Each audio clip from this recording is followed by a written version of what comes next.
ایران کے حملوں کے بعد اسرائیل آگ کی لپیٹ میں۔ اسرائیل میں تہران کے نئے میزائل حملوں سے تباہی، متعدد مقامات پر آگ بھڑک اٹھی، کئی عمارتیں اور گاڑیاں تباہ۔ صہیونی میڈیا نے تل ابیب میں امریکی قونصل جنرل کی رہائش گاہ بنانے کی تصدیق کر دی۔ گھر کے اندرونی حصے کی تصویر جاری کر دی۔ 24 گھنٹوں میں 100 سے زائد اسرائیلیوں کے زخمی ہونے کی بھی تصدیق۔ اسرائیلی وزارت صحت کے مطابق اب تک شہریوں اور فوجیوں سمیت 3195 افراد زخمی ہو چکے۔ پاسداران انقلاب کہتے ہیں کہ فیصلہ کن حملوں میں خطے میں دشمن کے اہداف کو نشانہ بنایا جائے گا۔ حملوں میں نئے جدید ترین میزائلوں کو استعمال کیا گیا۔ اسرائیلی میڈیا نے اعتراف کیا کہ نئے ایرانی میزائل بیک وقت کئی اہداف کو نشانہ بنانے کی صلاحیت رکھتے ہیں۔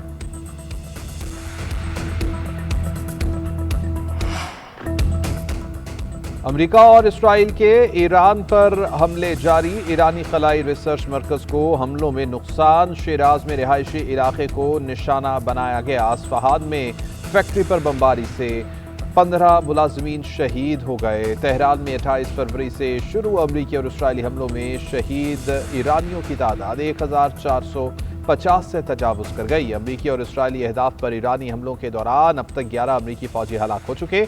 اسرائیلی اور امریکی حملوں میں ایران کی 43,000 عمارتیں تباہ۔ ترجمان ایرانی حکومت کے مطابق تباہ ہونے والی عمارتوں میں 36,500 رہائشی یونٹس ہیں۔ صرف تہران میں ہی 10,000 عمارتوں کو نشانہ بنایا گیا۔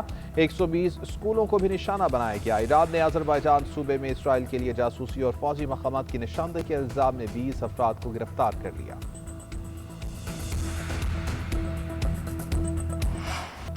ایران کے متحدہ عرب امارات، سعودی عرب، کویت سمیت دیگر خلیجی ممالک میں امریکی اڈوں پر نشانے۔ پاسداران انقلاب کا 10 میزائلز اور ڈرونز سے امارات میں امریکی فضائی اڈے اور سعودی عرب میں الخرج میں امریکی فورسز پر میزائل حملوں کا دعویٰ۔ سعودی وزارت دفاع کا کہنا ہے کہ الخرج کی جانب سے آنے والے 6 بیلسٹک میزائلوں کو روک لیا گیا۔ کویت کے بین الاقوامی ہوائی اڈے پر ڈرون حملے میں ریڈار سسٹم کو نقصان پہنچا۔ سعودی عرب نے 10 اور کویت نے 5 ڈرونز تباہ کر دیے۔ بغداد میں امریکی فوجی اڈے پر ڈرون حملہ، کمپلیکس کے باہر بڑی آگ بھڑک اٹھی۔ عراق کے شہر اربیل میں ڈرون حملے کے بعد آئل ریفائنری میں آگ لگ گئی۔ لبنان سے حزب اللہ نے اسرائیل پر درجنوں راکٹس داغ دیے۔ اسرائیل کو ایرانی حملے روکنے والے انٹرسیپٹرز کی شدید کمی کا سامنا۔ امریکی میڈیا کا انکشاف۔ رپورٹ کے مطابق اسرائیل کے پاس بیلسٹک میزائل انٹرسیپٹرز انتہائی کم رہ گئے۔ اسرائیلی حکام نے انٹرسیپٹرز کی شدید کمی سے متعلق امریکہ کو آگاہ کر دیا۔ امریکی اہلکار کے مطابق کئی ماہ سے اسرائیلی صلاحیت کم ہے۔ ادھر برطانیہ کا بھی ہزاروں انٹرسیپٹرز ڈرون بھیجنے پر غور۔ ٹیلی گراف کی رپورٹ کے مطابق آکٹوپس نامی سسٹم کے ایران کے خلاف استعمال پر غور کیا جا رہا ہے۔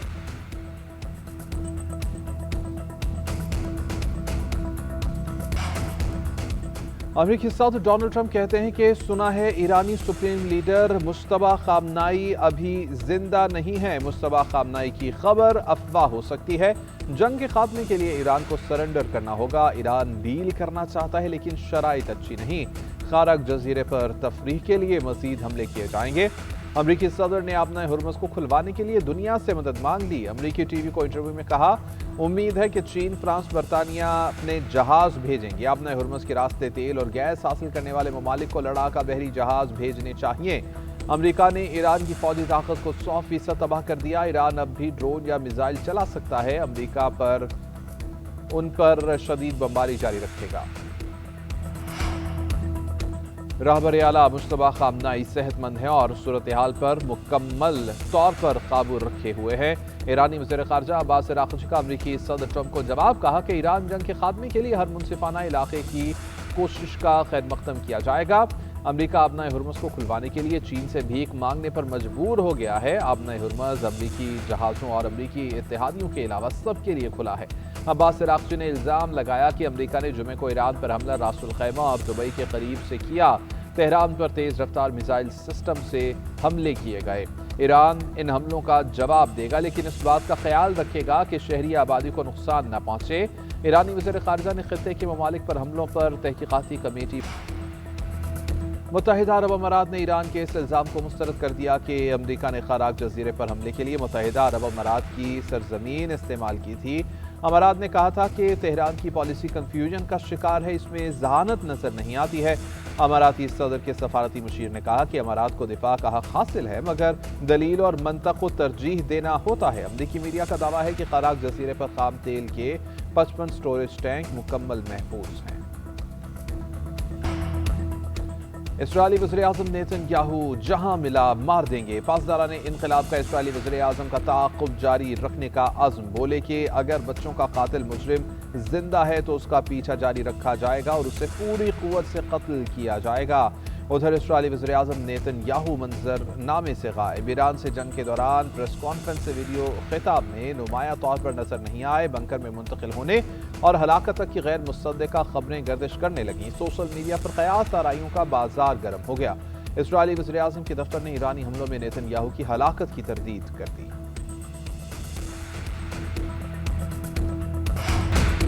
پاکستان خلیجی ممالک کو اشیاء خرنوش برآمد کرنے کے لیے تیار۔ وزیر اعظم کی زیر صدارت اہم ترین اجلاس۔ خطے میں بدلتی صورتحال کے پیش نظر غذائی صورتحال اور اشیاء کی برآمدات کا جائزہ۔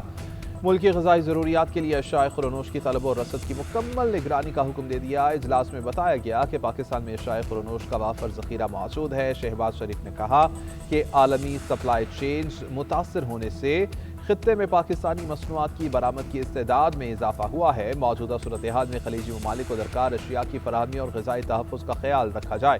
پاکستانی ضروریات کو متاثر کیے بغیر وافر اشیاء خرنوش خلیجی ممالک میں بھیجنے کے لیے لاہ عمل تشکیل دیا جائے۔ برادر خلیجی ممالک میں برآمد کرتے وقت اعلیٰ معیار کو یقینی بنایا جائے۔ PNSC بحری راستے کے ذریعے برادر خلیجی ممالک میں اشیاء خرنوش برآمد کرنے کے لیے ضروری اقدامات کیے جائیں۔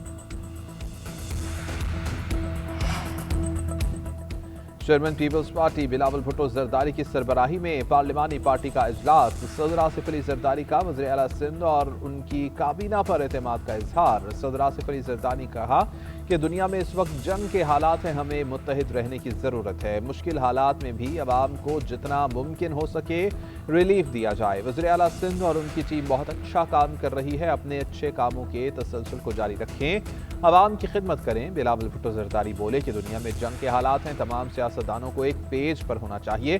ہم آگ لگانے نہیں بلکہ آگ بجھانے والوں میں سے ہیں۔ سانحے کا مقابلہ کرنے والوں پر تنقید ناقابل فہم ہے۔ مرتضیٰ وہاب کی کارکردگی سے مطمئن ہوں، جلد کراچی میں ترقیاتی کاموں کا سلسلہ شروع ہوگا۔ صدر مملکت آصف علی زرداری سے وزیر داخلہ محسن نقوی اور خالد مقبول صدیقی کی ملاقات۔ ملکی مجموعی داخلی اور سلامتی کی صورتحال اور امن و امان سے متعلق امور پر تبادلہ خیال۔ خطے کی بدلتی ہوئی صورتحال اور اس کے پاکستان پر ممکنہ اثرات کا جائزہ بھی لیا گیا۔ ملاقات میں ملک میں امن و استحکام اور قانون کی حکمرانی کے فروغ کے لیے مشترکہ کاوشوں کی ضرورت پر زور دیا گیا۔ صدر نے داخلی سلامتی کو مضبوط بنانے اور عوام کے تحفظ کو یقینی بنانے کی اہمیت کو اجاگر کیا۔ ملاقات میں قومی یکجہتی، سیاسی ہم آہنگی اور جمہوری عمل کے تسلسل کی اہمیت پر گفتگو۔ سندھ کے نئے گورنر نہال ہاشمی کا وزیر اعظم یوتھ پروگرام سندھ لانے کا اعلان۔ پریس کانفرنس میں کہا کہ نواز شریف نے طلبہ کے لیے جو اقدامات کیے وہ یہاں بھی نظر آئیں گے۔ ہم اگر کہیں کہ 6 ماہ کا کورس ہے تو 6 ماہ میں ڈگری بھی مل جائے گی، پروپیگنڈا نہیں کریں گے۔ ہمیں یہ گورنر ہاؤس کس حال میں ملا ہے آپ سب نے دیکھ لیا۔ صوبے اور کراچی کے بارے میں منفی بات برداشت نہیں کریں گے۔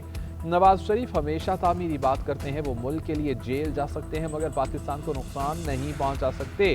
وہ لوگ مجھے اچھے لگتے ہیں جو مجھ پر تنقید کریں۔ گورنر ہاؤس کو کتنے پیسے ملتے ہیں، کہاں خرچ ہوتے ہیں، اس کا آڈٹ کراؤں گا۔ افغان طالبان اور خوارش کے خلاف پاک افواج کی مؤثر کارروائیاں جاری۔ چترال سے ملحقہ پاک افغان سرحد پر آپریشن۔ افغان طالبان کی بادانی پوسٹ کو چھوٹے اور بڑے ہتھیاروں سے نشانہ بنایا گیا۔ سیکیورٹی ذرائع کے مطابق بادانی پوسٹ کو مختلف زمینی ہتھیاروں اور کواد کاپٹرز کے ذریعے مکمل تباہ کیا گیا۔ قندھار میں اہم تکنیکی سپورٹ انفراسٹرکچر اور ایکوپمنٹ سٹوریج ملیا میٹ۔ افغان طالبان اور فتنہ الخوارش کو بلا اشتعال جارحیت کے بعد ہر محاذ پر بھرپور پسپائی کا سامنا۔ آپریشن غزو الحق اپنے اہداف کے حصول تک جاری رہے گا۔ افغانستان میں کارروائیوں پر بھارتی بیان مضحکہ خیز اور منافقانہ قرار۔ ترجمان دفتر خارجہ نے کہا کہ بھارت نہ صرف افغانستان بلکہ پورے خطے میں عدم استحکام پیدا کرنے کا ذمہ دار ہے۔ افغان سرزمین پر بھارت فتنہ الخوارج اور فتنہ الہندوستان کی سرپرستی کر رہا ہے۔ دہشت گرد نیٹ ورک کی تباہی پر بھارت کی مایوسی اس کے بیانات سے واضح ہے۔ بھارت مقبوضہ جموں و کشمیر میں انسانی حقوق اور عالمی قوانین کی خلاف ورزی کا مرتکب ہے۔ ہندوتوا نظریہ کے تحت بھارت میں اقلیتوں کو نشانہ بنایا جاتا ہے۔ پاکستان اپنے شہریوں کی تحفظ کے لیے ہر ممکن اقدامات کرے گا۔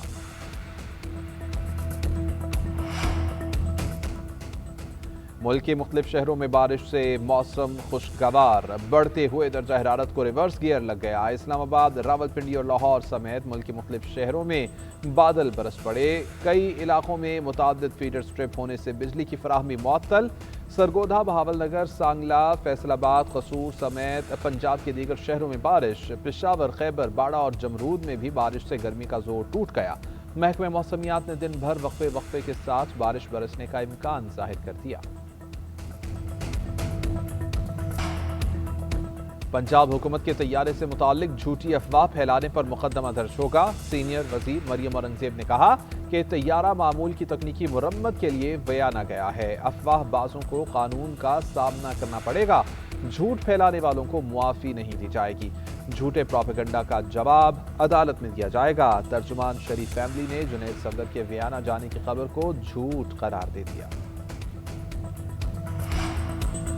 وزیراعظم شہباز شریف نے عید الفطر پر 2 چھٹیوں کا اعلان کر دیا۔ 20 اور 21 مارچ کو عید کی تعطیلات ہوں گی۔ نوٹیفیکیشن جاری کر دیا گیا۔ ہفتے میں 5 یا 6 دن کام کرنے والے تمام دفاتر میں جمعہ اور ہفتہ کو عید کی تعطیلات ہوں گی، جبکہ 23 مارچ کو بھی یوم پاکستان کی سرکاری چھٹی ہوگی۔